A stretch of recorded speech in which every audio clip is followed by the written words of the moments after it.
በዓለማችን ላይ ከኔ ውጪ ታዋቂ ስፖርተኛ የለም ሲል እንደዚሁ ደግሞ ራሱን ሊዮኔል ሜሲን ከኔ በላይ አይበልጥም የሚሉ አይነት አስተያየቶችን ሲሰጥ ነበር። ቲክቶክ አካውንታችንና በዩቲዩብ አካውንታችን ቻናልን አርጂና ስፖርትስ የሚለውን ሰብስክራይብ በማድረግ ትኩስና ፈጣን ስፖርታዊ መረጃዎችን ከኛ እንድታገኙ ከወዲሁ እንጋብዛችኋለን። ክርስቲያኖ ሮናልዶ በጣም ብዙ አድናቂዎች እንዳሉት ይታወቃል።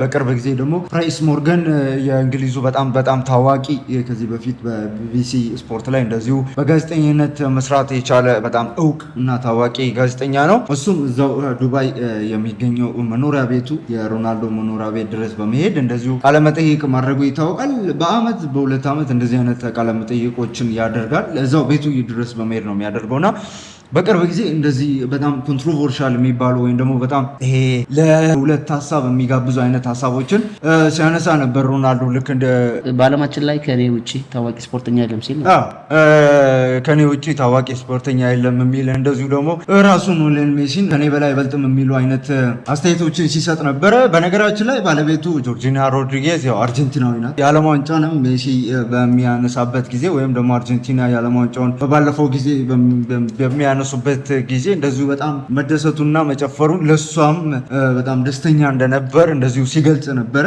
እና በጣም ኮንትሮቨርሻል የሆኑ ሀሳቦችን ሲያነሳ ነበረ በዛ ቃለ መጠይቁ ላይ።